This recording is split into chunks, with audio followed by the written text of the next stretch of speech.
ನಿದ್ದೆ ಬರ್ತಿಲ್ವಾ? ನಿಮ್ಗೊಂದು ವಿಷಯ ಗೊತ್ತಾ? ಚೆನ್ನಾಗೇನಾದ್ರೂ ನಿದ್ದೆ ಮಾಡ್ಬಿಟ್ರೆ ಇಡೀ ಬಾಡಿನೇ ಡಿಟಾಕ್ಸಿಫೈ ಆಗುತ್ತೆ, ಇಮ್ಯುನಿಟಿ ಕೂಡ ಬೂಸ್ಟ್ ಆಗುತ್ತೆ, ಇನ್ಫ್ಲಮೇಷನ್ ಕೂಡ ಕಡಿಮೆ ಆಗುತ್ತೆ. ಹಾಗಾದ್ರೆ ಸುಖಕರ ನಿದ್ದೆಗಾಗಿ ಏನ್ ಮಾಡ್ಬೇಕು?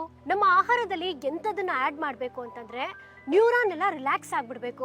ಅದು ವಿಟಮಿನ್ B1 B9 ಇದ್ಯಾವ್ದ್ರಲ್ಲಿ ಇರುತ್ತೆ ಅಂದ್ರೆ ವೀಟ್ ಗ್ರಾಸ್ ಪೌಡರ್, ಗೋಧಿ ಹುಲ್ಲಿನ ರಸ ಅಥವಾ ಪೌಡರ್, ಬಾರ್ಲಿ, ನುಗ್ಗೆ ಸೊಪ್ಪು, ನುಗ್ಗೆಕಾಯಿ, ನುಗ್ಗೆ ಸೊಪ್ಪು ಪುಡಿ, ಇದನ್ನೆಲ್ಲ ಯಾವ್ದಾದ್ರು ರೂಪದಲ್ಲಿ ದಿನನಿತ್ಯ ಬಳಸಿ. ಆಮೇಲೆ ಅಮಿನೋ ಆಸಿಡ್ ಟ್ರಿಫ್ಟಾನ್ ಇರುವಂತ ಆಹಾರಗಳನ್ನ ಬಳಸಬೇಕು. ಯಾಕಂದ್ರೆ ಮೆಲೋಟನಿನ್ ಇದು ನಿದ್ದೆ ಹಾರ್ಮೋನ್ ನ ಬಿಡುಗಡೆ ಮಾಡುತ್ತೆ. ಇದು ಯಾವ್ದ್ರಲ್ಲಿ ಇರುತ್ತೆ ಅಂದ್ರೆ ಬಾದಾಮಿ, ಕುಂಬಳಕಾಯಿ ಬೀಜ, ಗೋಡಂಬಿ, ಪಿಸ್ತಾ. ನಿದ್ದೆ ಚೆನ್ನಾಗಿ ಬರ್ಬೇಕು ಅಂದ್ರೆ ನೆಮ್ಮದಿ ಇರಬೇಕು. ಅದಕ್ಕೋಸ್ಕರ ಯೋಗ, ಮೆಡಿಟೇಷನ್, ವಾಕಿಂಗು, ನೀವು ಪ್ರೀತಿಸೋ ಜನಗಳ ಜೊತೆ ಸ್ವಲ್ಪ ಸಮಯ ಕಳೀರಿ. ಅದ್ರ ಜೊತೆಗೆ ಶುಗರ್ ಇಲ್ಲದೆ ಇರೋರು 1 ಗ್ಲಾಸ್ ಬೆಚ್ಚಗಿರೋ ಹಾಲಲ್ಲಿ 2 ಖರ್ಜೂರ, 1 ಸ್ಪೂನ್ ಜೇನುತುಪ್ಪ, 1/4 ಚಮಚ ಅಷ್ಟು ಜಾಯಿಕಾಯಿ ಪೌಡರ್ ಇಷ್ಟನ್ನು ಮಿಕ್ಸ್ ಮಾಡ್ಬಿಟ್ಟು ರಾತ್ರಿ ಮಲ್ಗೋಕ್ಕಿಂತ 2 ಅವರ್ಸ್ ಮುಂಚೆ ಕುಡೀರಿ. ಇಷ್ಟೆಲ್ಲ ಬದಲಾವಣೆ ಮಾಡ್ಕೊಳ್ಳೋದ್ರಿಂದ ಆದಷ್ಟು ಬೇಗ ನೆಮ್ಮದಿಯಾಗಿ ನಿದ್ದೆ ಬರುತ್ತೆ.